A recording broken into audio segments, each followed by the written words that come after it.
നമസ്കാരം. വെടിനിർത്തൽ ധാരണയ്ക്ക് ശേഷവുമുണ്ടായ പാകിസ്ഥാന്റെ പ്രകോപനത്തിന് പിന്നാലെ പ്രധാനമന്ത്രിയുടെ വസതിയിൽ ഉന്നതതല യോഗം ചേർന്ന സ്ഥിതിഗതികൾ വിലയിരുത്തി. പ്രധാനമന്ത്രി നരേന്ദ്രമോദിക്ക് പുറമെ പ്രതിരോധ മന്ത്രി രാജ്നാഥ് സിംഗ്, വിദേശകാര്യമന്ത്രി എസ് ജയശങ്കർ, ദേശീയ സുരക്ഷാ ഉപദേഷ്ടാവ് Ajit Doval, chief of defence staff general Anil Chauhan, കരസേനാ മേധാവി ജനറൽ ഉപേന്ദ്ര ദ്വിവേദി, നാവികസേനാ മേധാവി അഡ്മിറൽ ദിനേശ് കെ ത്രിപാഠി, വ്യോമസേനാ മേധാവി air chief marshal Amarpreet Singh എന്നിവർ പങ്കെടുത്തു. ഇരു രാജ്യങ്ങളുടെയും director general of military operations പരസ്പരം സംസാരിച്ചതിനു ശേഷം നിലവിൽ വന്ന വെടിനിർത്തൽ ധാരണയും അതിനുശേഷമുള്ള സാഹചര്യവും യോഗം അവലോകനം ചെയ്തു. ഇരു രാജ്യങ്ങളുടെയും DGMമാർ നാളെ വീണ്ടും ചർച്ച നടത്തുമെന്ന് അറിയിച്ചിട്ടുണ്ട്. പാകിസ്ഥാൻ നടത്തുന്ന വെടിനിർത്തൽ ലംഘനങ്ങൾ ന്യൂഡൽഹി വളരെ ഗൌരവമായാണ് കാണുന്നതെന്ന് വിദേശകാര്യ സെക്രട്ടറി വിക്രം മിശ്രി ഇന്നലെ രാത്രി മാധ്യമപ്രവർത്തകരോട് പറഞ്ഞു. സായുധസേന ശക്തമായ ജാഗ്രത പാലിക്കുന്നുണ്ടെന്നും അന്താരാഷ്ട്ര അതിർത്തിയിലോ നിയന്ത്രണ രേഖയിലോ ഏതെങ്കിലും തരത്തിലുള്ള ലംഘനമുണ്ടായാൽ ശക്തമായി നേരിടാൻ സൈന്യത്തിന് നിർദ്ദേശം നൽകിയിട്ടുണ്ടെന്നും വിക്രം മിശ്രി വ്യക്തമാക്കി.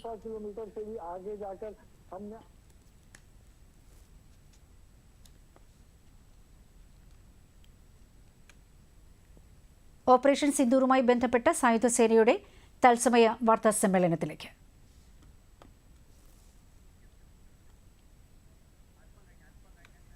വാർത്താ സമ്മേളനം ആരംഭിച്ചിട്ടില്ല. അടുത്ത വാർത്തയിലേക്ക്. ഓപ്പറേഷൻ സിന്ദൂർ വെറുമൊരു സൈനിക നടപടി മാത്രമല്ല, ഇന്ത്യയുടെ രാഷ്ട്രീയ സാമൂഹിക ഇച്ഛാശക്തിയുടെ പ്രതീകം കൂടിയാണെന്ന് പ്രതിരോധ മന്ത്രി രാജ്നാഥ് സിംഗ്. ഭീകരർക്ക് ഇന്ത്യൻ സൈന്യം ശക്തമായ മറുപടി നൽകിയെന്നും അദ്ദേഹം പറഞ്ഞു. ഉത്തർപ്രദേശിലെ ലക്നൌവിൽ ബ്രഹ്മോസ് എയ്റോസ്പേസ് കേന്ദ്രം വീഡിയോ കോൺഫറൻസിംഗിലൂടെ ഉദ്ഘാടനം ചെയ്യുകയായിരുന്നു അദ്ദേഹം. ഭീകരതയ്ക്കെതിരായ ഇന്ത്യയുടെ ഇച്ഛാശക്തിയുടെയും സൈനിക ശക്തിയുടെയും കഴിവിന്റെയും പ്രകടനമായിരുന്നു ഓപ്പറേഷൻ സിന്ദൂർ. അതിർത്തിക്കടുത്തുള്ള പാക് സൈനിക താവളങ്ങൾക്കെതിരെ മാത്രമല്ല, പാകിസ്ഥാൻ സൈന്യത്തിന് ആസ്ഥാനം സ്ഥിതി ചെയ്യുന്ന റാവൽപിണ്ടിയിൽ വരെ ഓപ്പറേഷൻ സിന്ദൂർ എത്തി. പാകിസ്ഥാനിലെ തീവ്രവാദ അടിസ്ഥാന സൗകര്യങ്ങൾ തകർക്കുക എന്ന ലക്ഷ്യത്തോടെയാണ് ഓപ്പറേഷൻ നടത്തിയതെന്നും ജനവാസ മേഖല ഒരിക്കലും ലക്ഷ്യം വച്ചില്ലെന്നും അദ്ദേഹം വ്യക്തമാക്കി. എന്നാൽ പാകിസ്ഥാൻ ഇന്ത്യയുടെ സിവിലിയൻ പ്രദേശങ്ങൾ മാത്രമല്ല, ക്ഷേത്രങ്ങളും ഗുരുദ്വാരകളും പള്ളികളും ആക്രമിക്കാൻ ശ്രമിച്ചു. അതിർത്തിക്കപ്പുറത്തും ഇപ്പുറത്തുമുള്ള ഭീകരതയ്ക്കെതിരെ പുതിയ ഇന്ത്യ ഒരു വിട്ടുവീഴ്ചയും കാണിക്കില്ലെന്ന് പ്രതിരോധ മന്ത്രി ആവർത്തിച്ചു വ്യക്തമാക്കി.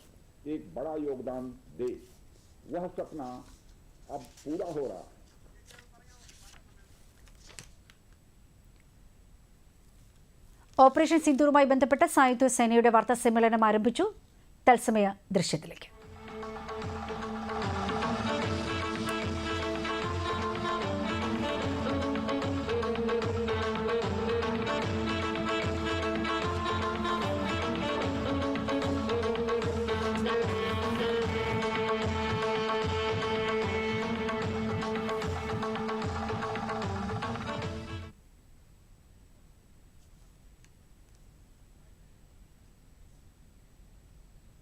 Good evening, ladies and gentlemen. Jai Hind.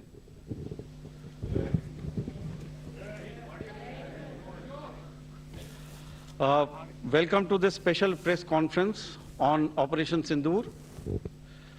We will begin with opening statements by the three senior officers to my right here, who have been directly overseeing operations during Operation Sindoor. We have Lieutenant General Rajiv Ghai, Director General Military Operations, who will cover the aspects related to land domain. Air Marshal A.K. Bharti, to his right, Director General Air Operations, will provide insights on the air domain. And to my right is Vice Admiral A.N. Pramod, Director General Naval Operations, who will cover aspects on maritime domain. Following their briefings, we will move on to the question answer session. I now request the DGMO to commence the opening brief. Thank you, Sandeep. A very good evening to all of you, ladies and gentlemen. You are all by now familiar with the brutality and the dastardly manner in which 26 innocent lives were prematurely terminated at Pahalgam on the 22nd of April. When you combine those horrific scenes and the pain of the families that the nation witnessed with numerous other recent terrorist strikes on our armed forces and defenseless civilians, we knew that the time had arrived to make yet another compelling statement of our resolve as a nation. Operation Sindoor was conceptualized with a clear military aim to punish the perpetrators and planners of terror and to destroy their terror infrastructure. What I do not state here, of course, is the often stated determination of India and its intolerance to terror. It set into motion a very diligent and microscopic scarring of the terror landscape across the borders and the identification of terror camps and training sites. The locations that emerged were numerous, but as we deliberated more, we realized that some of these terror hubs were now bereft of any presence and had preemptively been vacated, fearing retribution from us. There was also a term of reference and our own binding, self-imposed restriction to target only terrorists and thus prevent collateral damage. There were 9 camps that you are now all familiar with, which were confirmed by our various intelligence agencies to be inhabited. Some of these were in POJK, while there were others that were located in the Punjab province in Pakistan.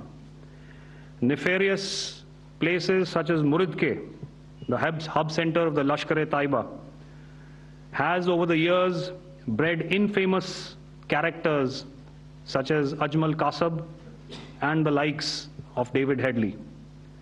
What followed was a careful scrutiny of each of these sinister locations, their layout, configuration, even the type of construction in each structure, and the terrain obtained around these. This was with an obvious intent to deduce and identify the exact vector that was required for their neutralization, as also the eyes in the sky that we would send up to ensure that we brought back evidence that we had indeed targeted what we set out to. The precise images of these engagements on that fateful and historical night have already been showcased during the first press statement on the 7th of May that was helmed by our Foreign Secretary. I have no doubt in my mind that we achieved total surprise, and those strikes across those 9 terror hubs left more than 100 terrorists killed, including high-value targets such as Yusuf Azhar, Abdul Malik Rauf, and Mudassir Ahmed, that were involved in the hijack of IC-814 and the Pulwama blast.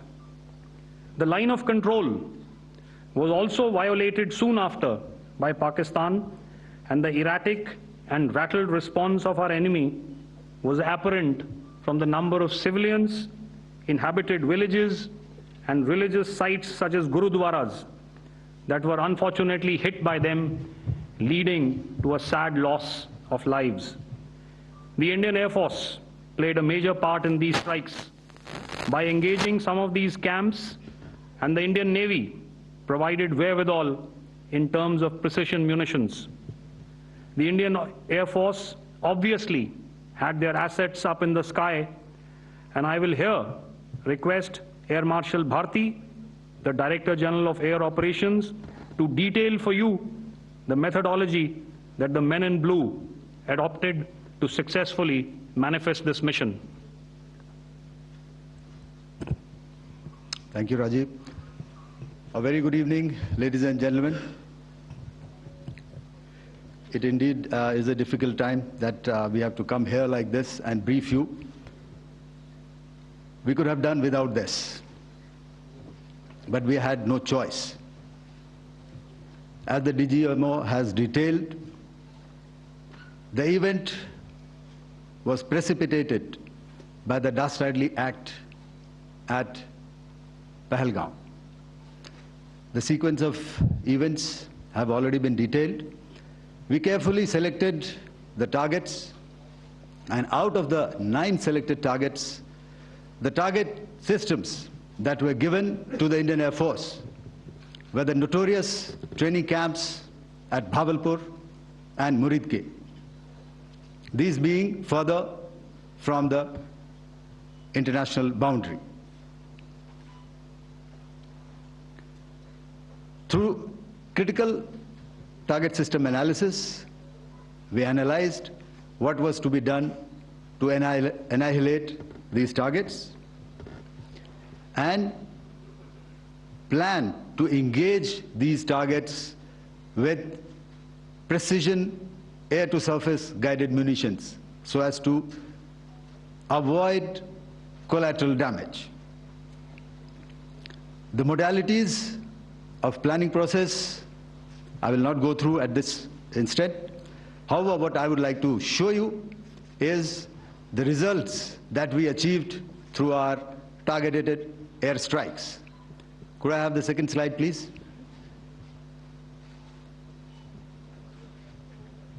Yeah, change, please.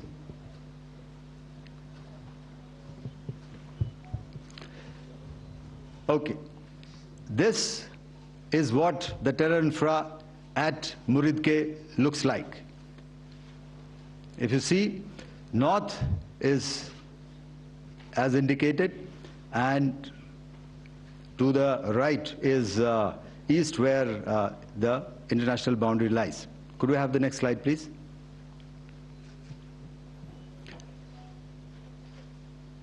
Orientating. Just go back to one slide. Okay. Please have a look at this red building, the series of buildings out here, and this empty ground. Next.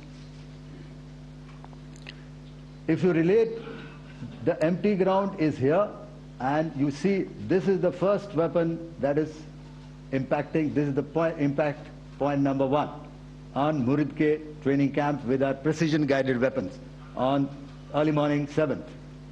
Next, please. Keep your eyes glued for the second weapon coming in and the second impact on the selected target point. Next slide, please.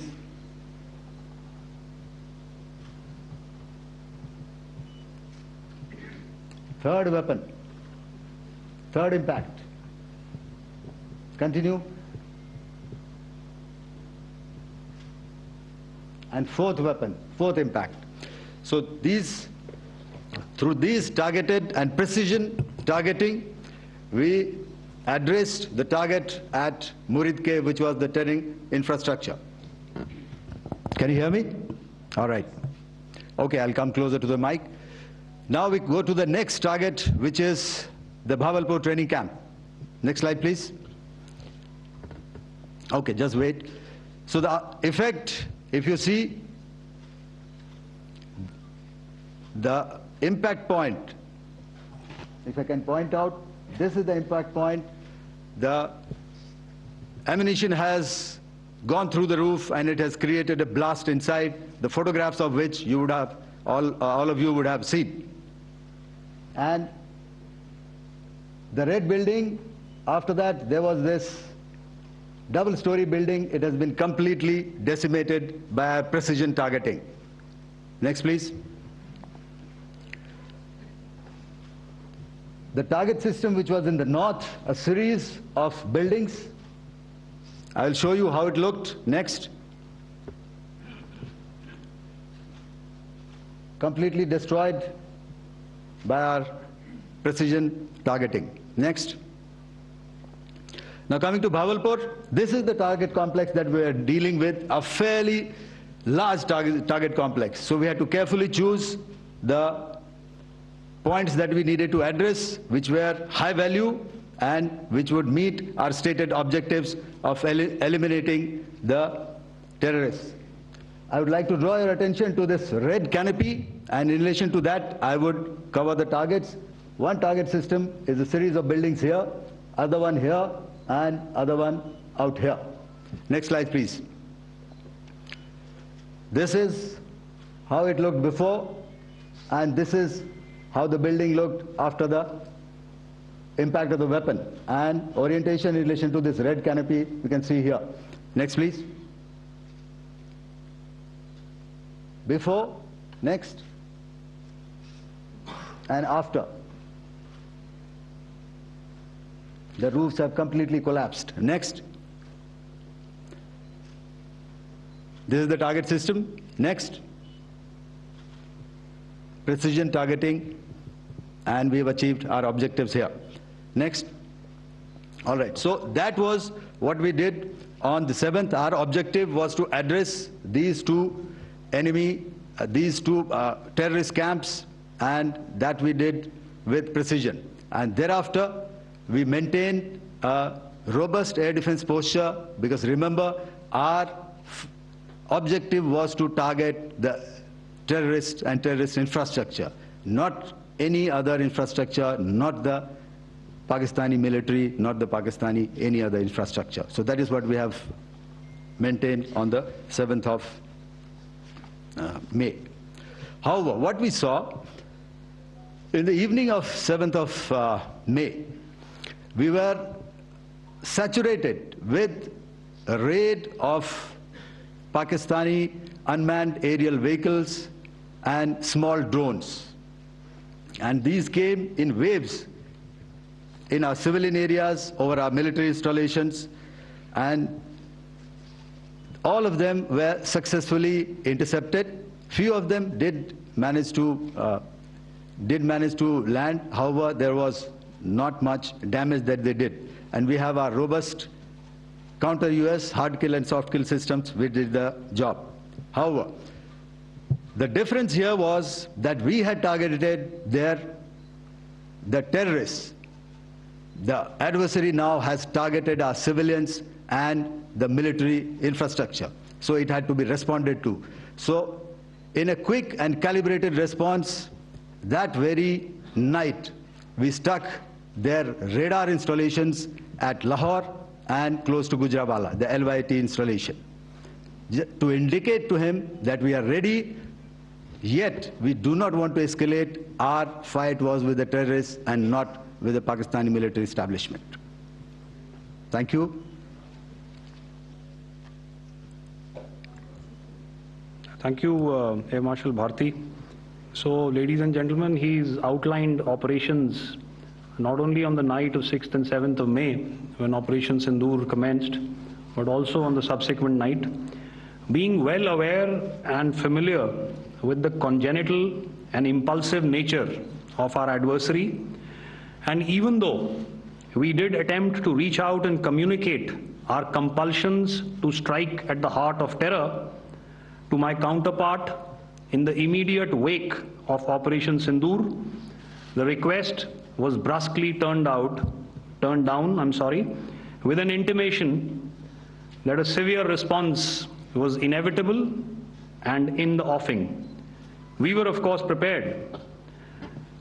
Operations on the 7th and the 8th, Air Marshal Bharti spoken about.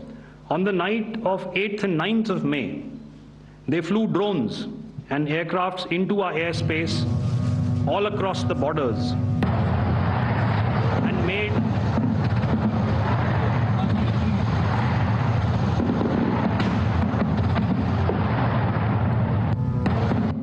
and made largely unsuccessful attempts to target numerous military infrastructure.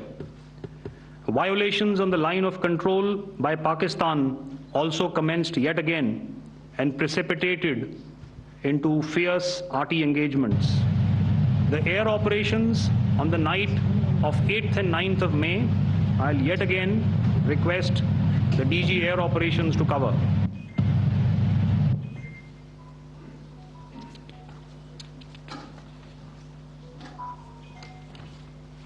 So I just covered what happened on the night of 7th and 8th.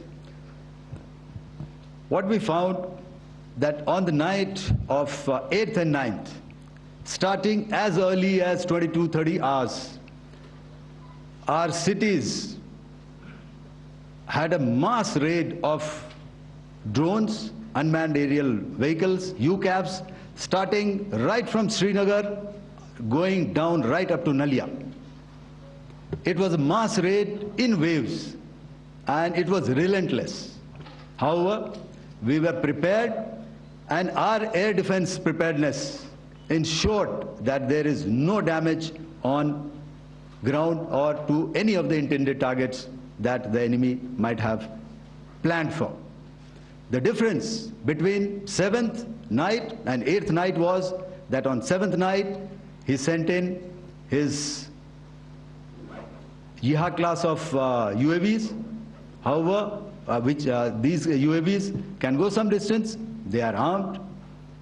However, on the 8th, less numbers of armed UCAVs were there or UAVs were there, and more numbers of quadcopters, maybe for surveillance or just for harassment of civilians. This continued till midnight. Our air defense preparedness ensured that there was no damage on the ground, either to the military installations or to the civilians. However, the enemy had yet again shown that he wanted to up the ante and he wanted a fight, and we were up to the task. In a measured and calibrated response, we once again targeted his military installations, which included his SAM sites at Malirkant. This also included his surveillance radar sites at Lahore and close to Gujranwala. These were suitably addressed, and thereafter his drone attacks continued even till morning, which we countered, and during the daytime there was some respite. Here I would like to bring out another aspect. What we found was that while the drone attacks were being launched from somewhere close to Lahore, enemy had allowed his civilian aircraft to also continue to fly out of Lahore. Not only his own aircraft, but international passenger aircraft, which is quite insensitive, and we had to exercise extreme caution, even at the cost of some tactical disadvantage, to ensure that there is no damage to any of the civilian aircraft. And this was also brought out in our press briefing during the day. So I will now hand over to my colleague to cover the events of 9th onwards. On land, we also undertook certain measures such as deployment of air defense and electronic warfare assets to establish an integrated grid with the Indian Air Force, and I have seen and heard some of you wax eloquent about the benefits of such an architecture when it comes to negating and combating air intrusions. We also carried out deployment to include movement of our forces in the land, sea, and air domains. The night of the 9th and the 10th of May saw similar intrusions by drones and aircrafts, and this time there was a concerted effort to target airfields and some very, very important logistic installations, albeit yet again unsuccessful and denied gallantly and efficiently, I must say, by the integrated Indian Air Force and Indian Army Air Defense. We further strengthened our deployment and also initiated some pressure points to send a very clear and unambiguous message to the other side to desist from any misadventures on land. Some of the airfields and dumps saw repeated attacks in waves from the air. All were thwarted. The Pakistan Army has reported to have lost approximately 35 to 40 personnel in artillery and small arms firing on the line of control between the 7th and the 10th of May. What the other side had probably also not reckoned with was the speedy and precise turnaround and hit back by the Indian Air Force. And I will yet again ask Air Marshal Bharti to speak about these significant and game-changing strikes. I will thereafter request Vice Admiral Pramod, my colleague and Director General of Naval Operations, to tell us about some very telling naval maneuvers in the Arabian Sea that exerted pressure on the night of 9th and 10th of May. Over to you, sir. Thank you. Commencing about 2000 hours, that is 8 p.m. local time, on 8th of May, several Pakistani unmanned aerial systems, drones, combat vehicles attacked multiple IF bases. These included Jammu, Udhampur, Pathankot, Amritsar, Bhatinda, Nal, Dalhousie, Thois, Jaisalmer, Uttarlai, Falodi, Nalia. These were almost simultaneous and they came in waves. All our AD guns and other systems were waiting for them. All these waves were neutralized by our trained crew using the air defense systems that they have, and also some of them were utilized using our legacy systems like Pechoras and IF Summer, which we have recently acquired. And some were neutralized by the Garud snipers. There was no damage on ground from these incursions and these mass raids, if I could call them, from the Pakistani side. However, following these relentless attacks on our air bases, on our forward positions, and on our civilian targets, this was time to convey some message to our adversaries. And therefore, a decision was taken to strike where it would hurt. And towards that, in a swift, coordinated, calibrated attack, we struck his air bases, command centers, military infrastructure, air defense systems across the entire Western Front. The bases we struck include Chaklala, Rafiki, and mind you, Chaklala is Islamabad, Rahim Yar Khan, Sakar, sending a clear message that aggression will not be tolerated. This was followed by strikes at Sargoda, Bholari, Jacobabad. We also struck the C2 centers at Murid, the UAE complex at Murid, Rafiki, radar at Chunia, which I will show you, Rahim Yar Khan airfield, and the unmanned combat aerial vehicle hangar at Sakar.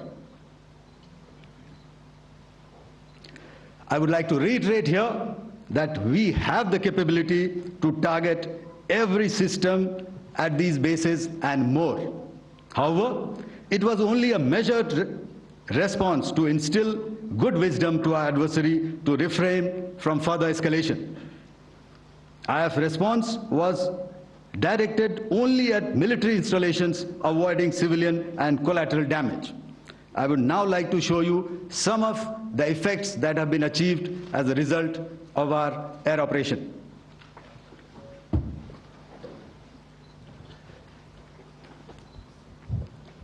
Here is the Pasrur air defense system, if you could see. Zoomed up view, this is the radar mounted on a high tower. And after the strike,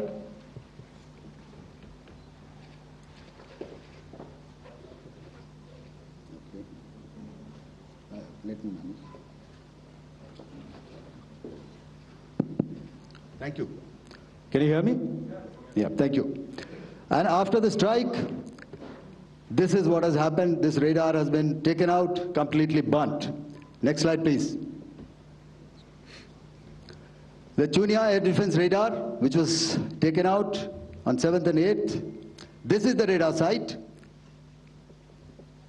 A blown up photograph, once again, on a tower. Not very clear, but what you see very clearly is the after effect after we have struck. The radar head has been completely decapitated. Next slide, please. Arifwala air defense radar. In this complex, you see how it looked before, blown up image, and after really blown up. Next. Now coming to Sargodha airfield. Remember, this is one of their important airfields wherein they have a lot of assets, F-16s, other assets which they keep getting, training institutes. And we have stuck this airfield. It is not, if you zoom in here, then one impact point here on the runway and second impact point of our weapon, precision weapon on the runway. And if you see this blown up, repairing going on, same here. Next. Raimiar Khan. This is the area we have struck. A deep strike out here and one complex here. So this is how it looked before, and the same, you see a big crater, another crater here, and this complex, after strike, neutralized. Next. Chaklala airfield, Noor Khan, once again a major air base, a lot of their logistic assets out here. This was the chosen complex that we intended to strike and convey a message. Next slide, please. This is how it looked before, and this is how it looked after our strike. Next. Sakar. We chose the radar site at Sakar. This is the radar site, and after it was struck, this is the aftermath, completely burnt out. Next, please. Aircraft shelter. This is how it looked before the strike, and this is how it looked after the strike. The roof of the buildings completely caved in and burnt. Next. Bolari airfield, aircraft hangar. This is how it looked before, and this is how it looked after the precision strike. Next. Jacobabad, aircraft hangar, and this is how it looked after. Next. So what I'm trying to convey here, ladies and gentlemen, is to start with, our fight was neither with the Pakistani military nor with anybody else who's there on the other side. Our fight was with the terrorists. We neutralized the terrorists that we selected to be neutralized, and thereafter we only maintained the air defense posture. However, we were relentlessly pounded by waves after waves, night after night, by his UCAVs, by his drones, and by his other unmanned aerial systems. And that left us with no choice but to retaliate, and yet our retaliation was calibrated, it was graduated, and it was proportionate. Thank you.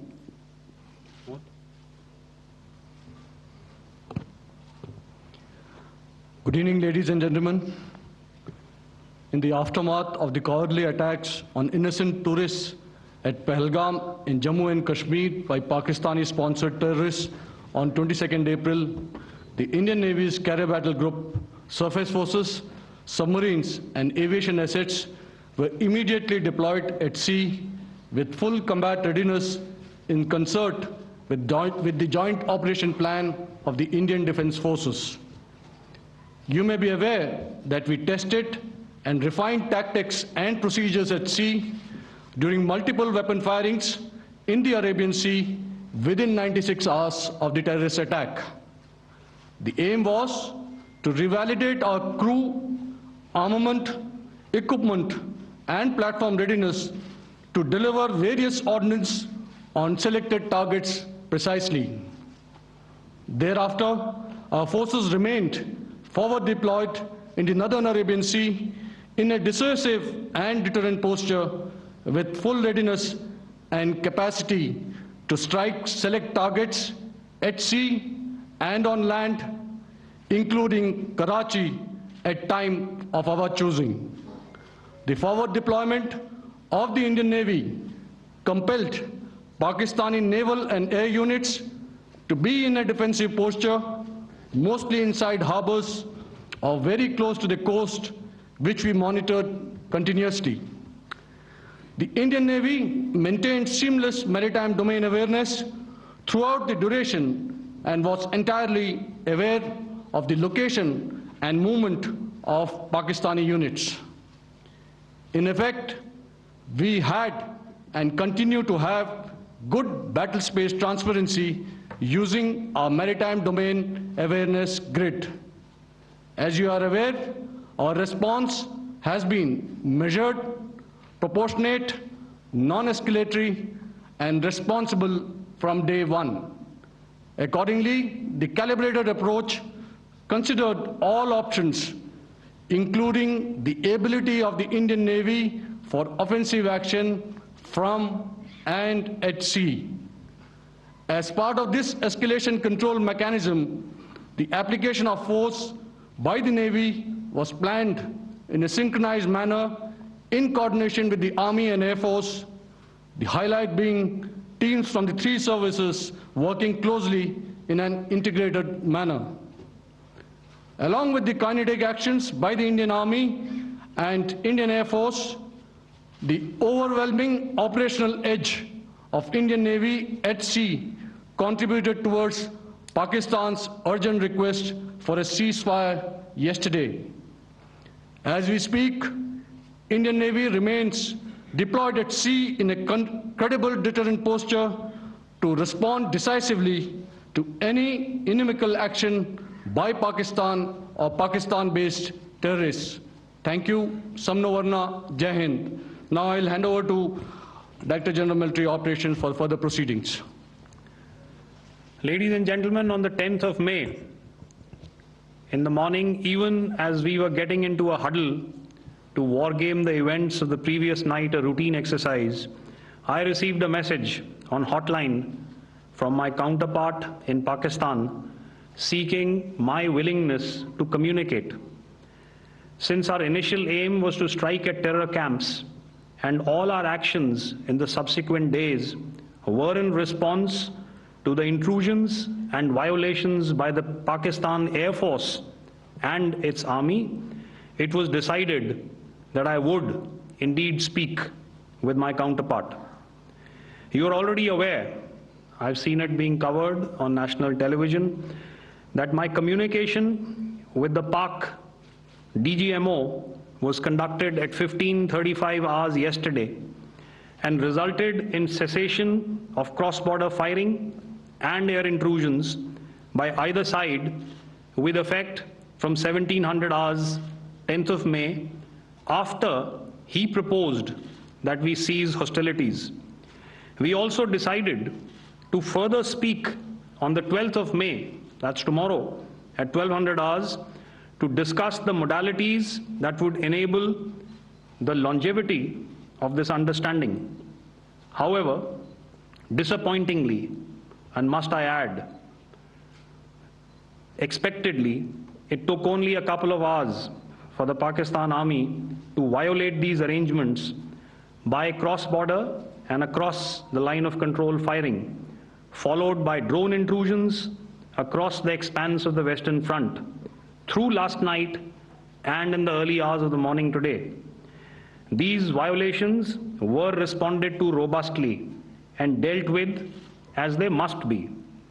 We have earlier today sent another hotline message to my counterpart highlighting these violations of the understanding between the DGMOs on the 10th of May and our firm and clear intent to respond to these fiercely and punitively, if repeated tonight, subsequently, or later.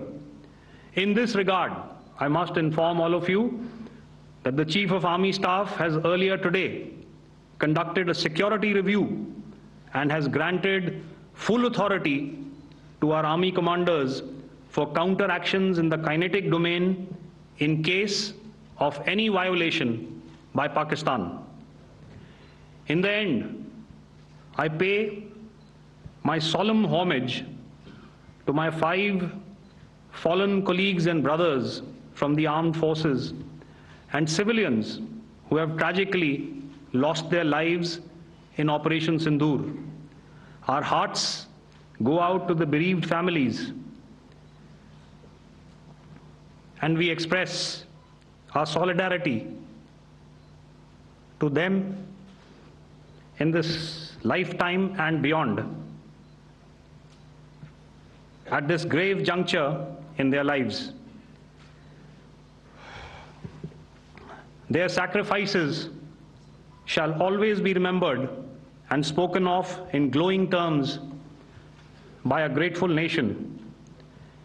We have thus far, ladies and gentlemen, exercised, and my colleague Pramod highlighted this, immense restraint, and our actions have been focused, measured, and non-escalatory. However, any threat to the sovereignty, territorial integrity, and safety of our citizens will be met with decisive force. Jai Hind.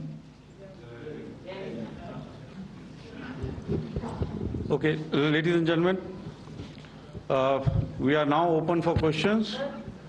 All right, now, since I would not know all of you, I would expect you to please raise the placard or your hand, and once I indicate, I expect you to please give out your name and the media group that you belong to.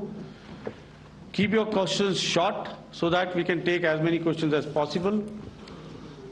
Also, ladies and gentlemen, kindly bear in mind that confidential aspects may not be answered by the 3 DGMOs. Right. I've got a lot of hands there. Let me start from the left. Left foot always in front when we start marching. So here we have to the left, okay. Yeah, 238. Hello. So this is Manas Pratimhuyan from PTI, Press Trust of India. So the understanding that was reached yesterday on stopping the military operations and actions, was it for just 3 days? And what would be the cost escalation if there is violation of this understanding by the Pakistani side?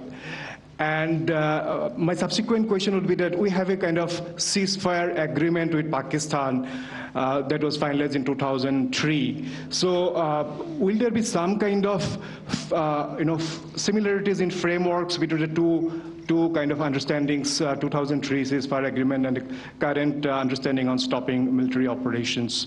And again, what would the cost that will be incurring on Pakistan if Pakistan again resorts to this kind of terrorist activities, because we have made it very clear that the cost will be very high. So I would like to have your thoughts on it.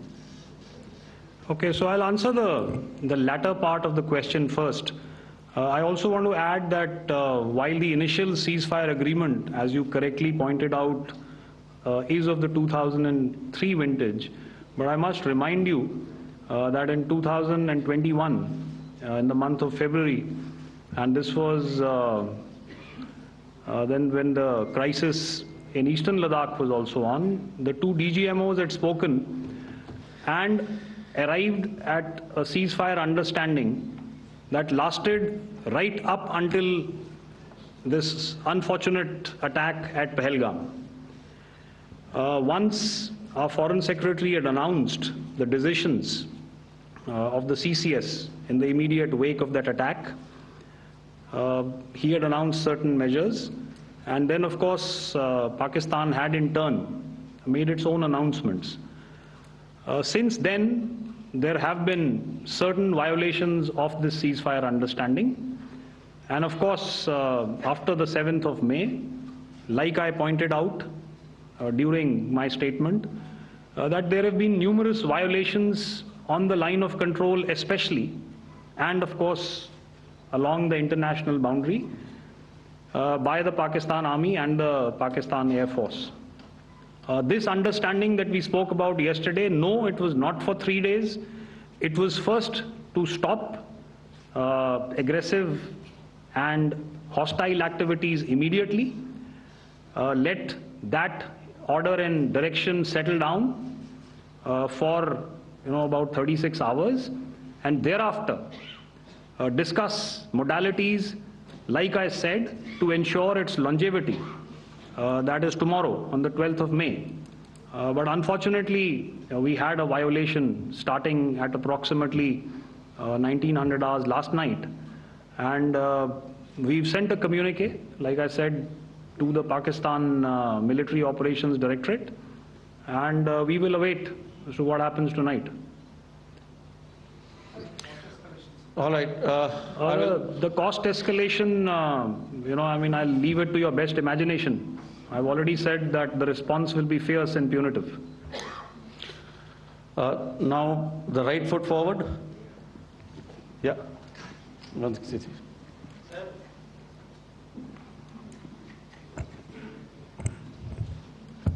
Sir, I am Ajit Dubey from ANI, sir. Sir, my question is that you talked about the loss of lives to the Pakistan Army, that was around 35 to 40 kills secured by the Indian Army. Sir, can you tell us what would be the total loss of life to the Pakistan Army in both Army and Air Force attacks, sir? And how good was the performance of the BrahMos, Scalp and the S-400 during the operations? And sir, since we have sir, just one line. No multiple sir. questions, please. Sir, all right. And since sir, we have achieved such a spectacular, we have made good achievements in this entire operation, can we say that we have emerged victorious, or we have a big upper hand over the Pakistanis in this entire conflict? Thank you very much, sir. So I'll answer the question about the loss of lives on the other side. Of course, there are various means to ascertain that number. There is information from various agencies that come in. There are, of course, on the line of control, other ways to find out as to what has been the effect of what you are doing there in ceasefire violations. So therefore, I mentioned 35 to 40 on the line of control, and please remember that once Operation Sindoor was launched, the responses of the Pakistan Army were also on Indian Army or the Indian Armed Forces infrastructure. Let me put it that way. So that's why I did not cover casualties of the Pakistan Army, at least in the initial phases of battle, because those were not our targets.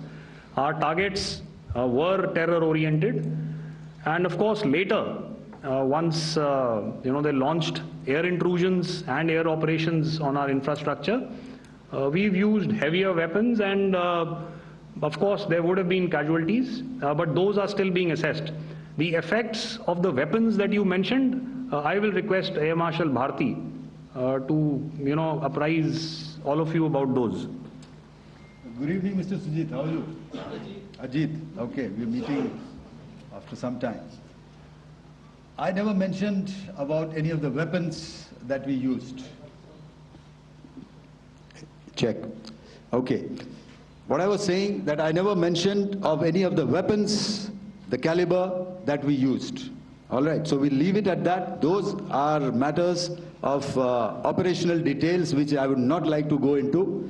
But suffice to say that whatever methods and whatever means we have chosen, it had the desired effects on the enemy targets. How many casualties? How many injuries? Well, to start with, our aim was not to inflict casualties, but in case there have been, it is for them to count. Our job is to hit the target, not to count the body bags. And the last part of your question, I wonder if you read out the tweet on ADG-PI at midnight once we'd done what we had to in Operation Sindoor. And that's credit to my friend here on the left. Justice has been served, Ajit. That is all that I will say. Ajit, no, I'll request you to, refrain putting words into his mouth. All right. Yeah, I'll come back to the left. 147. Sorry, 47. No, 47. Did I see it here or? Yeah. Good evening, gentlemen. Sorry, 147. I saw it there. Sorry. Yeah. Since I've already said 147. Start, please. Hi, sir. Good evening. This is Shivam Patel from Reuters News Agency. Thank you for giving me the opportunity. My question, sir, is how many military targets did Indian Armed Forces strike in Pakistan in response to the attacks from Pakistan? How were these targets selected? And how many troop casualties have been there in total on both sides, if you can give details? Thank you. I'm sorry, where are you? I haven't spotted his... He's to the right. Okay. Can you just repeat that for me, please? Sure, sir. So my name is Shivam Patel. I'm from Reuters News Agency.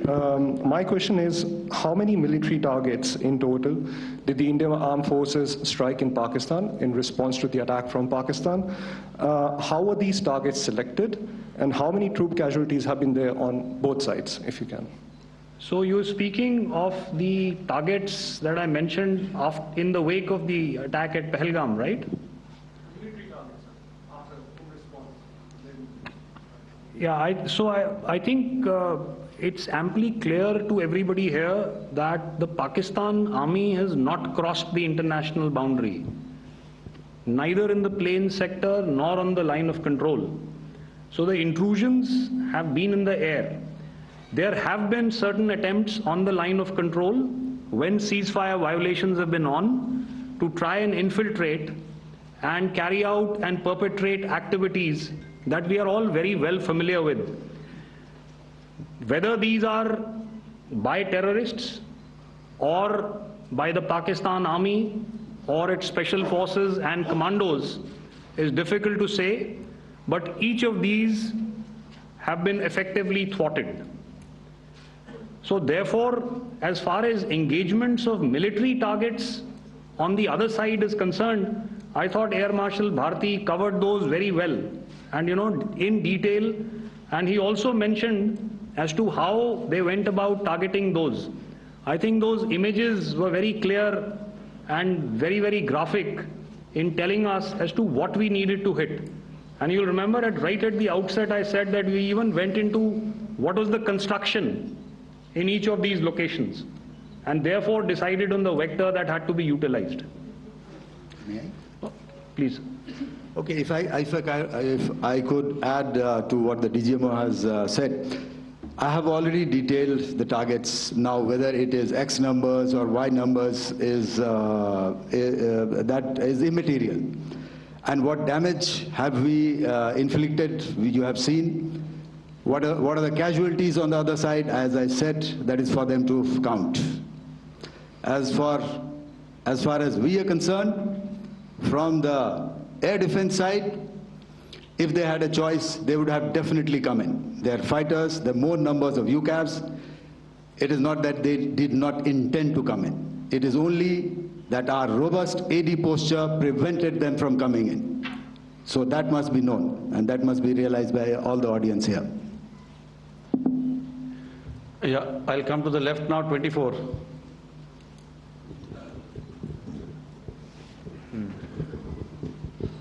Good evening, sir. This is Anvesh Rath from Z. Sir, I wanted to know on the first briefing, which was done by FS and two representatives from Air Force and Army, you showed a list where there was 21 places in that list. You have stuck 9. Are more operations going to be held? Is Operation Sindoor still on? And the second question, thank you, sir. Thank you so much. And also, I want to congratulate all three of you for a fantastic operation that you guys have done. Thank you so much. Thank you so much for that one question. Yeah. Sir, the question. Unfortunately, Rath, is that your name? I'm sorry. You know, as far as operational details are concerned, I am not in a position to share those right now. But I think I'll take a cue from Pramod. You know, he said towards the end that the Indian Navy is still in a posture that is deterrent. And I have already made it very clear towards the end of what I said that it's only a couple of hours ago that the Chief of Army Staff has carried out a security review, and he's authorized our Army commanders to deal with violations of any kind from across the borders in a manner that they deem fit. So again, to reiterate, the response will be fierce and it will be punitive.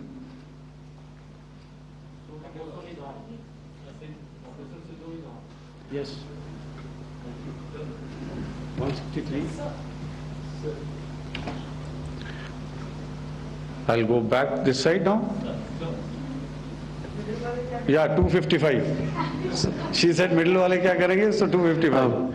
Oh, sorry.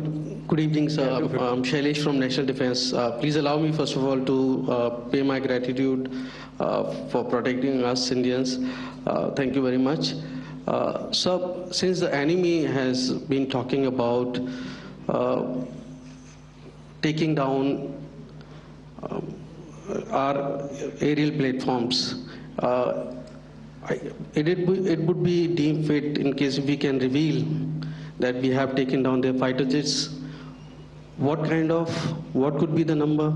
Though you said that they may be not good to reveal the platforms, but since this has come from various quarters in Pakistan, so I believe that we need to answer, in case if you can, sir, if you may allow. The question is for me? Yes, sir. Okay, and if I get it right, you want to know how many of their planes we have downed? Yes, sir. Yes, sir. All right. See, as I said, their planes were prevented from coming inside our border. All right. So we do not have the wreckage with us, but definitely we have downed a few planes. Numbers, we would not like to hazard a guess out here. Okay.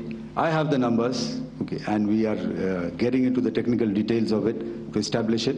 So I would not like to put a figure at this time, but definitely there are losses from their side which we have inflicted. Please don't ask. Were they fourth generation plus, sir? See, you're putting words into my mouth. Why do you say fourth generation? Let us make it high tech. Okay. Thank you so much, sir. All right. Yeah, 163.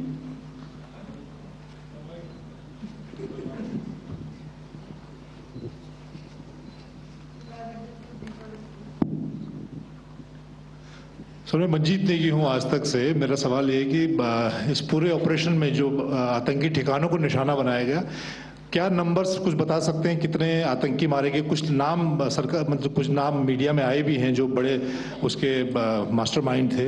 और एक सवाल जो आज air force ने एक tweet किया कि operation सिंदूर अभी जारी है और सरकार की तरफ से भी कहा गया, और पिछली बार जब विदेश मंत्रालय की प्रेस कॉन्फ्रेंस पहली हुई थी उसमें वो लिस्ट दिखाई गई थी कि 21 टेरर कैंप आइडेंटिफाई किए गए हैं। तो क्या जो बाकी बचे हुए टेरर कैंप उन पर भी कार्रवाई होगी? और एक नंबर अगर आप बता पाएं कितने टेररिस्ट मारे गए? Sir, before you answer, sir. Before you, Manjeet ji, 3 questions. The third one has just been asked here before. So 21 this thing. So I'll request the first to be answered so that we have more number of people who can ask.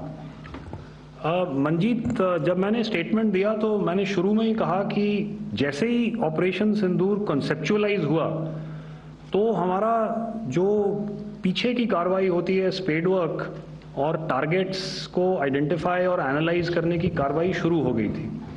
मैंने जब statement दिया तो मैंने बताया कि बहुत सारे थे, हमने 21 दिखाए होंगे और भी हैं, लेकिन वो लिस्ट फिल्टर करते करते 21 तक पहुंची। अब क्या आगे एंगेज किए जाएंगे? अगर जरूरत पड़ेगी तो जरूर एंगेज किए जाएंगे, लेकिन मैंने बताया कि इस समय जो इंट एजेंसीज ने हमें बताया कि फलाने कैंप में प्रेजेंस है, हमने उनको एंगेज किया। कुछ नाम मैंने लिए, कुछ नाम अभी पुख्ता किए जा रहे हैं। मैंने आपको बताया कि जो एजेंसीज ने अभी तक असेसमेंट किया है उसमें उन्होंने कहा है कि तकरीबन 100 से ज़्यादा मारे गए हैं। और एक आज आपने तस्वीर भी देखी कि काफ़ी प्रोमिनेंट जो फ्यूनरल था, काफ़ी प्रोमिनेंट एक जो हस्ती हैं वो ऑर्गेनाइज कर रहे थे, और उस फ्यूनरल में और कौन कौन लोग अटेंड कर रहे थे वो तो आपने देखा ही। तो आप लोग सब समझदार हैं और मुझे ये कहने की ज़रूरत नहीं है कि इन लोगों को कहाँ से सपोर्ट मिल रहा है। अगर नहीं मिल रहा होता तो ऑपरेशन सिंदूर नहीं होता, तो उसी की वजह से है ये ऑपरेशन। तो मेरे ख्याल से मैंने आपके सारे सवालों का जवाब दे दिया। Ma'am, sir, next is from 17। Sir, मेरा नाम अंजू निर्वाण है, TV9 भारतवर्ष से। सर, मेरा सवाल ये है कि ऑपरेशन सिंदूर में हमारी जो इंडियन नेवी है उसके बारे में सर थोड़ा सा बताएं कि किस तरह की उसकी भूमिका रही, क्योंकि हमने इस दौरान सर देखा कि बहुत सारी स्पेकुलेशन भी रही और ये बोला गया कि कराची तक हमारी नेवी ने ऑपरेशन किया है। तो सर इस पे थोड़ी सी क्लैरिटी चाहिए। और सर हमने कौन कौन से फाइटर एयरक्राफ्ट डाउन किए हैं, अगर उसका भी थोड़ा सा क्लैरिटी मिल जाए तो अच्छा रहेगा। तो मैं आपका पहले सवाल का जवाब दूंगा। I will make few sentences and leave it for your imagination.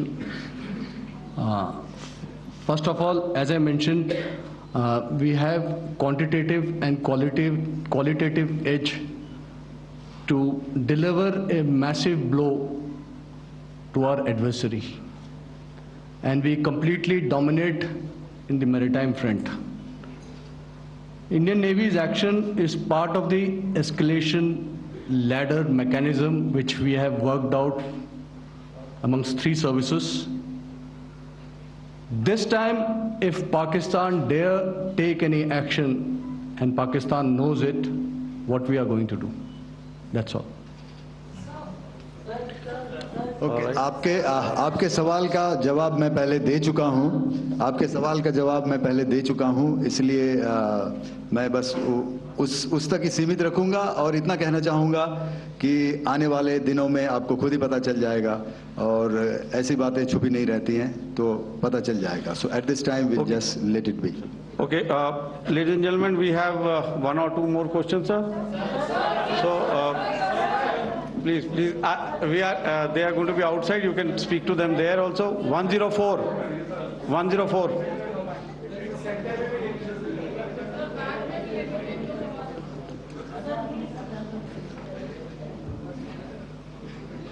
I think. Yeah, ask. Sir, Dinaka with the Hindu newspaper. Are you surprised that you got this question? No, sir. I'm waiting for the Bristol. Sir, can you give a number of assets we lost, because there's been a lot of speculation going on, international media writing a lot of things about our platforms, including Rafales. I mean, Pakistan claiming that Rafale has been downed, etc. Can you put that question to rest and clarify on that? I guess that question is for me. All right, I'm happy that you've asked this question. You know, we are in a combat scenario, and losses are a part of combat. The question that you must ask us, okay, and indeed that we must ask ourselves, you inclusive, is have we achieved our objectives? Have we achieved our objective of decimating that terrorist camp? And the answer is a thumping yes. And the results are for the whole world to see. As for the details, what could have been, how many numbers, which platform did we lose? You know, at this time, I would not like to comment on that, because we are still in a combat situation. And if I comment on anything, it will only be advantage adversary. So we don't want to give him any advantage at this stage. all I can say is that we have achieved our objectives that we selected, and all our pilots are back home. Thank you. Okay, hold. Please don't. Please be civil here. So we'll have 220 now. Sir, hello sir, this is Anita Chaudhary sir from Swadesh newspaper. मेरा सवाल है क्योंकि हमारे जो पहले जो action रहा वो आतंकवाद के खिलाफ रहा, तो आतंकवाद में अजहर मसूद की तरफ से एक बयान जारी किया गया था जिसमें उन्होंने कहा कि हम इसका बदला लेंगे और जाल रुलाएंगे। तो क्या अगला, अगर खुदा न खास्ता अगला टेरर अटैक किसी भी तरह का होता है तो क्या उसे एक्ट ऑफ वॉर में हमारी तरफ से लिया जाएगा और उसका क्या माकूल जवाब दिया जा सकता है? मेरा इसमें सिर्फ एक ही जवाब है आपके लिए कि हमने अपनी कार्रवाई करी। हमने उसके बाद मैंने अपने स्टेटमेंट में भी बताया कि ये कम्युनिकेट करने की कोशिश करी कि हमने इस तरीके से ये जो स्ट्राइक्स हैं वो क्यों की, लेकिन जो हमारा एडवर्सरी है उसने जैसे मुनासिब समझा वो कार्रवाई करी। तो आपने देखा कि ये जो एक्टिविटीज़ चल रही हैं 3-4 दिन से, ये कोई वॉर से कम नहीं है। नॉर्मल सर्कमस्टांसेस में एक दूसरे देश की एयर फोर्सेस हवा में नहीं उड़ती हैं और एक दूसरे के ऊपर स्ट्राइक्स नहीं करती हैं। हर रात इंट्रूजन्स नहीं होते हैं। लाइन ऑफ कंट्रोल पर सीज फायर वायोलेशंस, आपके एक साथी ने सवाल पूछा था शुरू में, एक सीज फायर अंडरस्टैंडिंग था, वो भी जा चुका है। उस सीज फायर अंडरस्टैंडिंग के जाते जो फायरिंग हो रही है लाइन ऑफ कंट्रोल में, उसमें घुसपैठ की कोशिश हो रही है। आमतौर पर ये घुसपैठ लाइन ऑफ कंट्रोल में टेररिस्ट करते हैं, लेकिन हमें इंफॉर्मेशन है कि हो सकता है ये पाकिस्तान आर्मी की टोलियां भी हों जो हमारे पोस्ट के ऊपर खामी पहुंचाने की कोशिश कर रही हैं। तो ये सारी एक्टिविटीज तो वॉर में शामिल हैं। तो ये कहना मुश्किल है कि आगे क्या होगा, वो स्पेक्यूलेटिव जोन में आ जाता है और मैं स्पेक्यूलेट नहीं करना चाहता हूँ। हर एक सिचुएशन अलग होती है और उससे एक तरीके से डील किया जाता है। सर मैं एक सवाल इसका मैं जवाब देना चाहता हूँ, 1 मिनट। हम जो मिलिट्री होता है, our main job is to prevent war and maintain peace and stability. So it is not that our response is a graded response. That means अगर किसी ने किया तो उसको graded उसमें किया, जैसे terrorist action हुआ तो what we did is a terrorist action and we destroyed all the terrorist camps. उसके बाद आपने देखा कि उनने थोड़ा सा कोशिश किया तो हमारे एयरफोर्स और आर्मी ने क्या किया, तो मिलिट्री टारगेट्स हैं उनके ऊपर थोड़ा। So our aim is to maintain peace and tell our adversary that you do this and the response will be bloody. Okay, now as per the, please, we'll have 166 and 25, and after that no more, please. Sir, this side. Ladies and gentlemen, please maintain. Sir, I request you to please be quiet. Jal Ghai? No. This side, sir. We have only 2 questions left. 166. Yeah, please ask. Sir, I'm Rahul Singh from Hindustan Times, sir. So you were totally on top of the game in the kind of losses you've inflicted on the enemy. I mean, we saw those slides and everything. So it kind of comes across that you were batting it 99 and you decided to declare your innings. What are your thoughts on that, sir? And do you think, are you weighing the option of the Pakistan army using this time, buying this time of the so-called ceasefire or the understanding? And you talked about how they could not be trusted. So buying time to kind of build up their war reserves, getting stuff from their friends like Turkey or China, are we considering that possibility, sir? Look, see, the call came from the Pakistani side to speak about cessation of hostilities. What pauses mean during such conflicts is known to everybody. You know, I don't want to go into the pros and cons of how preparation for war is made. You know, that is a process in itself. But I think my senior colleague here, the DG Air Operations, spoke, or he alluded at least to what this operation was precisely and specifically meant for. And I think that's something that we achieved, right at the outset. Had we had the option not to go further, we probably wouldn't have. But we've been compelled to be in this situation. And as you've seen, the armed forces of India, and you've got the 3 Director Generals sitting here, we are always prepared to face any eventuality. And like I said, that's for the sovereignty, the territorial integrity, and the safety of our citizens. So whatever has to be done will be done. I'm not so concerned about what Pakistan will do in this time. I'm only concerned about what we will do. We have a roadmap and a plan, and we will follow it diligently, and we will follow it to the T. That's the contention that I want to make here today. Ma'am, please.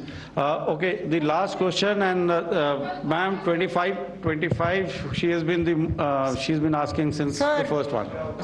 Sir, I'm Nandita. Sir.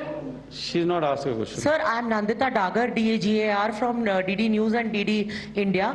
Sir, I wanted to ask you that my question is to General Ghai. Sir, you spoke to your counterpart yesterday and the Pakistani counterpart. Sir, what is the Indian Army's assessment that despite that agreement, that talk that you had, despite that agreement coming into effect at 1700 hours yesterday, why did they violate it? And number 2, yesterday at the Joint Defense Ministry and Foreign Ministry briefing, Wing Commander Vyomika Singh and Colonel Sophia Qureshi had told us that we have cited the Pakistani troops amassing at the borders and at the LOC. Sir, has that situation changed? Have they withdrawn?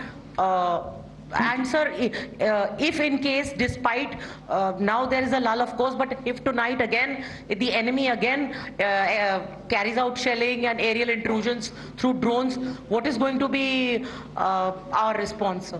Thank you. So without outlining the specifics of that response, I've already made it clear that there will be a response, and it will be fierce and it will be punitive.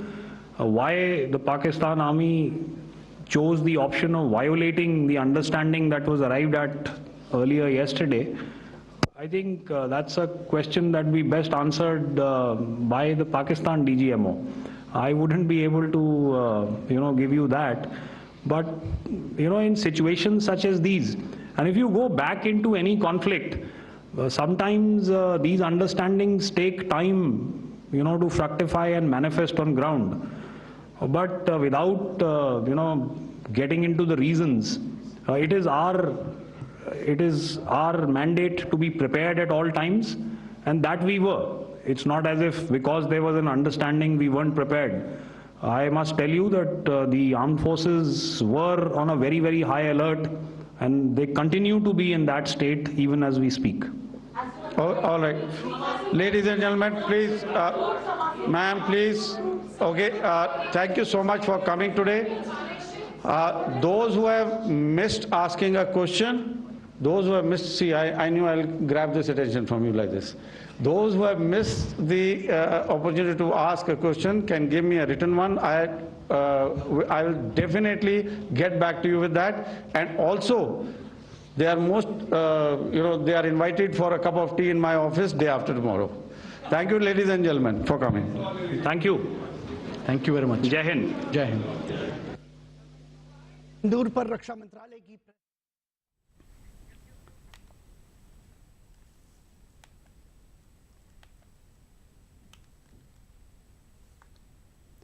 Operation സിന്ദൂറുമായി ബന്ധപ്പെട്ട സായുധ സേനയുടെ തത്സമയ വാർത്താ സമ്മേളനമാണ് നമ്മളിപ്പോൾ കണ്ടത്.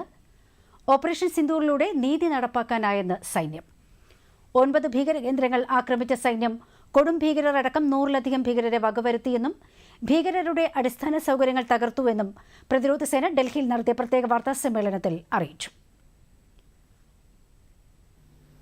This was with an obvious intent to deduce and identify the exact vector that was required for their neutralization, as also the eyes in the sky that we would send up to ensure that we brought back evidence that we had indeed targeted what we set out to.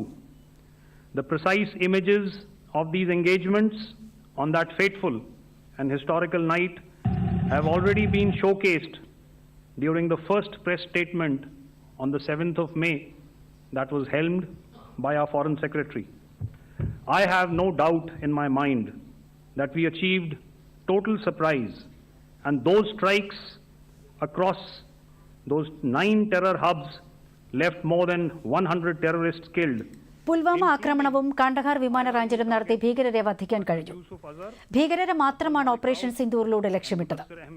Operation സിന്ദൂറിൽ പരിഭ്രാന്തരായ Pakistan ഇന്ത്യയിലെ ജനവാസ കേന്ദ്രങ്ങൾ ആക്രമിക്കാൻ ശ്രമിച്ചുവെന്നും എന്നാൽ വ്യോമസേന പാക് ആക്രമണങ്ങളെ വിജയകരമായി പ്രതിരോധിച്ചുവെന്നും സൈന്യം അറിയിച്ചു. പാകിസ്ഥാന്റെ പോർ വിമാനങ്ങൾ ഇന്ത്യൻ അതിർത്തി കടക്കും മുന്നേ തകർത്തു. പാകിസ്ഥാന് ഇപ്പോൾ നൽകിയത് അടിക്കുള്ള തിരിച്ചടി മാത്രമാണെന്നും ഇനിയും പ്രകോപനത്തിന് മുതിർന്നാൽ അതിശക്തമായി തിരിച്ചടിക്കുമെന്നും സൈന്യം മുന്നറിയിപ്പ് നൽകി. ആക്രമണശേഷമുള്ള ദൃശ്യങ്ങളും തെളിവുകളും പുറത്തുവിട്ടിട്ടുണ്ട്. DGMO lieutenant general Rajiv Ghai, DG naval operations vice admiral AN Pramod, DG air operations air marshal AK Bharti ഉൾപ്പെടെയുള്ളവർ പ്രത്യേക വാർത്താ സമ്മേളനത്തിൽ പങ്കെടുത്തു.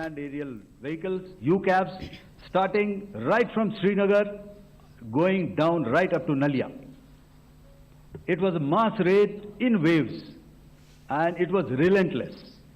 However, we were prepared and our air defense preparedness ensured that there is no damage on ground or to any of the intended targets that the enemy might have planned for. The difference വെടിനിർത്തൽ ധാരണയ്ക്ക് ശേഷവുമുണ്ടായ പാകിസ്ഥാന്റെ പ്രകോപനത്തിന് പിന്നാലെ പ്രധാനമന്ത്രിയുടെ വസതിയിൽ ഉന്നതതല യോഗം ചേർന്ന് സ്ഥിതിഗതികൾ വിലയിരുത്തി. പ്രധാനമന്ത്രി നരേന്ദ്രമോദിക്ക് പുറമെ പ്രതിരോധ മന്ത്രി രാജ്നാഥ് സിംഗ്, വിദേശകാര്യമന്ത്രി S ജയശങ്കർ, ദേശസുരക്ഷാ ഉപദേഷ്ടാവ് Ajit Doval, chief of defence staff general Anil Chauhan, കരസേനാ മേധാവി ജനറൽ ഉപേന്ദ്ര ദ്വിവേദി, നാവികസേനാ മേധാവി അഡ്മിറൽ ദിനേശ് കെ ത്രിപാഠി, വ്യോമസേനാ മേധാവി air chief marshal Amarpreet Singh എന്നിവർ പങ്കെടുത്തു. ഇരു രാജ്യങ്ങളുടെയും director general of military operations പരസ്പരം സംസാരിച്ചതിന് ശേഷം നിലവിൽ വന്ന വെടിനിർത്തൽ ധാരണയും അതിനുശേഷമുള്ള സാഹചര്യവും യോഗം അവലോകനം ചെയ്തു. ഇരു രാജ്യങ്ങളുടെയും DGMOമാർ നാളെ വീണ്ടും ചർച്ച നടത്തുമെന്ന് അറിയിച്ചിട്ടുണ്ട്. ഇനി ഇടവേള. മാസ്റ്റർ ജി നമസ്കാരം. 2 ഡ്രസ്സ് തയ്ക്കാനുണ്ട് കേട്ടോ.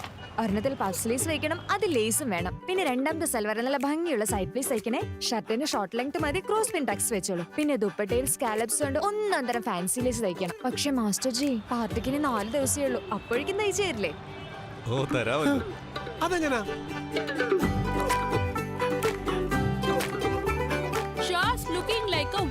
നിരന്തരം മാറുന്ന ഫാഷനൊപ്പം എന്നെന്നും ഉഷ. 3 കോളേജിലെയും ഡോണ്ട് വറി ഫീസ് നോക്ക്. എന്തുണ്ട് വിശേഷം? എന്തു പറ്റി? ഫീസിന്റെ ടെൻഷൻ. രാഹുലിന് ബാങ്ക് അക്കൗണ്ട് ഉണ്ടല്ലോ, അപ്പോ വഴി തെളിഞ്ഞു. ബാങ്കിൽ നിന്ന് ആവശ്യമുള്ള സ്റ്റുഡന്റ് എഡ്യൂക്കേഷൻ ലോൺ ഈസിയായി കിട്ടും. അതിൽ 4 ലക്ഷം രൂപ വരെ നോ കൊളാറ്ററൽ. അപ്പൊ അതെവിടെ? സ്വീറ്റ്സ്. RBI പറയുന്നു ശരിയായി തുടങ്ങൂ, ഫൈനാൻഷ്യലി സ്മാർട്ട് ആകൂ.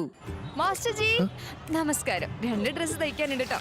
ഒരെണ്ണത്തിൽ പഫ് സ്ലീവ്സ് വെക്കണം, അത് ലേസും വേണം. പിന്നെ രണ്ടാമത്തെ സൽവാർ നല്ല ഭംഗിയുള്ള സൈഡ് പീസ് തയ്ക്കണേ. ഷർട്ടിന് ഷോർട്ട് ലെങ്ത് മതി, ക്രോസ് പിൻ ടക്സ് വെച്ചോളൂ. പിന്നെ ദുപ്പട്ടയിൽ സ്കാലപ്സ് കൊണ്ട് ഒന്നന്തരം ഫാൻസി ലേസ് തയ്ക്കണം. പക്ഷെ മാസ്റ്റർ ജി പാർട്ടിക്ക് ഇനി 4 ദിവസമേ ഉള്ളൂ. അപ്പോഴേക്കും തയ്ച്ചു തരില്ലേ?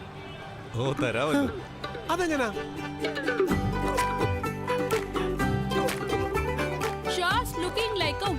നിരന്തരം മാറുന്ന ഫാഷനൊപ്പം എന്നെന്നും ഉഷ.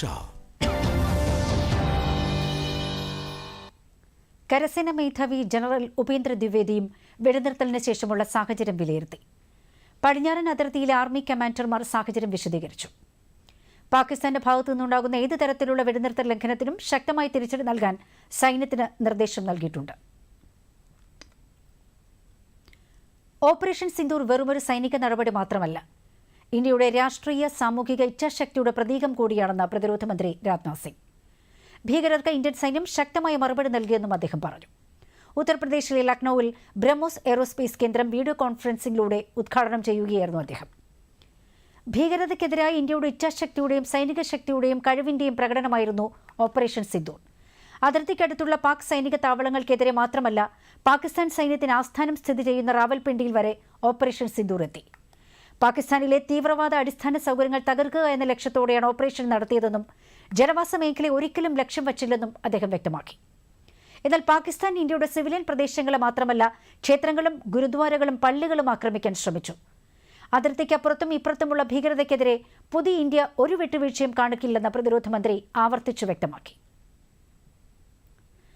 ഓപ്പറേഷൻ സിന്ദൂറിൽ ബ്രഹ്മോസ് മിസൈലിന്റെ ശക്തി പാകിസ്ഥാൻ തിരിച്ചറിഞ്ഞെന്ന് ഉത്തർപ്രദേശ് മുഖ്യമന്ത്രി യോഗി ആദിത്യനാഥ്. ബ്രഹ്മോസ് മിസൈലിനെ കുറിച്ച് അറിയണമെങ്കിൽ പാകിസ്ഥാനോട് ചോദിച്ചാൽ മതിയെന്ന് അദ്ദേഹം പറഞ്ഞു. ലക്നൌവിൽ ബ്രഹ്മോസ് മിസൈൽ നിർമ്മാണ യൂണിറ്റിന്റെ ഉദ്ഘാടന ചടങ്ങിൽ സംസാരിക്കുകയായിരുന്നു അദ്ദേഹം. മറ്റൊരിടവേള. മാസ്റ്റർ ജി നമസ്കാരം. 2 ഡ്രസ്സ് തയ്ക്കാനുണ്ട് കേട്ടോ. ഒരെണ്ണത്തിൽ പഫ് സ്ലീവ്സ് വെക്കണം, അത് ലേസും വേണം. പിന്നെ രണ്ടാമത്തെ സൽവാർ നല്ല ഭംഗിയുള്ള സൈഡ് പീസ് തയ്ക്കണേ. ഷർട്ടിന് ഷോർട്ട് ലെങ്ത് മതി, ക്രോസ് പിൻ ടക്സ് വെച്ചോളൂ. പിന്നെ ദുപ്പട്ടയിൽ സ്കാലപ്സ് ഉണ്ട്, ഒന്നൊന്നര ഫാൻസി ലേസ് തയ്ക്കണം. പക്ഷെ മാസ്റ്റർ ജി പാർട്ടിക്ക് 4 ദിവസമേ ഉള്ളൂ, അപ്പോഴേക്കും തയ്ച്ചു തരില്ലേ? ഓ തരാമല്ലോ. അതെങ്ങനാ?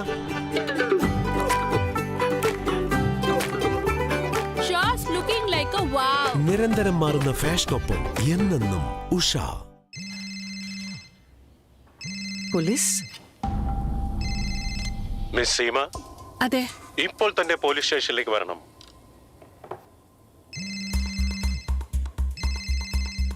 നിൽക്കൂ, അല്ലെങ്കിൽ ഞങ്ങൾ വീട്ടിലേക്ക് വരാം. എന്തിന്? പക്ഷെ ഞാൻ തനിച്ച് അടുത്ത മുറിയിലേക്ക് പോകൂ. നിങ്ങളുടെ മകൻ ഞങ്ങളുടെ കസ്റ്റഡിയിലുണ്ട്. നിങ്ങൾ ഡിജിറ്റൽ അറസ്റ്റിലാണ്. Digital arrest?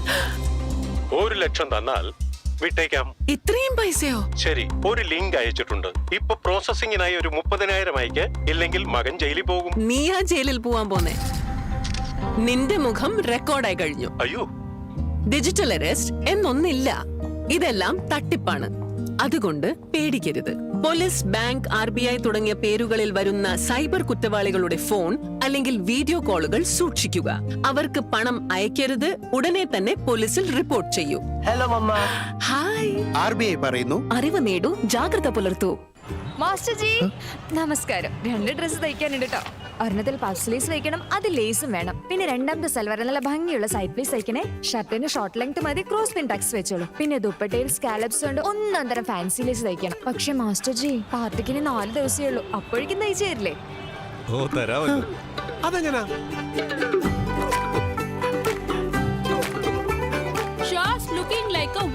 നിരന്തരം മാറുന്ന ഫാഷനൊപ്പം എന്നെന്നും ഉഷ.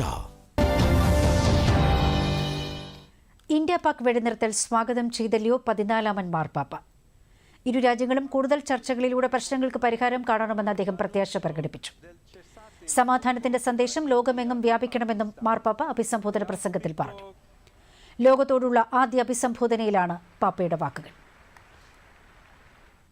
പഹൽഗാം ഭീകരാക്രമണവുമായി ബന്ധപ്പെട്ട് കശ്മീരിലെ 20 സ്ഥലങ്ങളിൽ സംസ്ഥാന അന്വേഷണ ഏജൻസി റെയ്ഡ് നടത്തി. നിരവധി സാമഗ്രികൾ പിടിച്ചെടുക്കുകയും ഭീകരതയുമായി ബന്ധമുണ്ടെന്ന് സംശയിക്കുന്നവരെ ചോദ്യം ചെയ്യുകയും ചെയ്തു. ഇവർക്ക് ഗൂഢാലോചനയിൽ പങ്കുണ്ടെന്ന് വ്യക്തമായതായി SIA അറിയിച്ചിട്ടുണ്ട്. അന്താരാഷ്ട്ര അതിർത്തിയിൽ പാകിസ്ഥാൻ ഇന്നലെ നടത്തിയ വെടിവെപ്പിൽ ജീവൻ നഷ്ടമായ BSF സബ് ഇൻസ്പെക്ടർ മുഹമ്മദ് ഇംതിയാസിന് ലഫ്റ്റനന്റ് ജനറൽ മനോജ് സിൻഹ അന്ത്യാഞ്ജലി അർപ്പിച്ചു.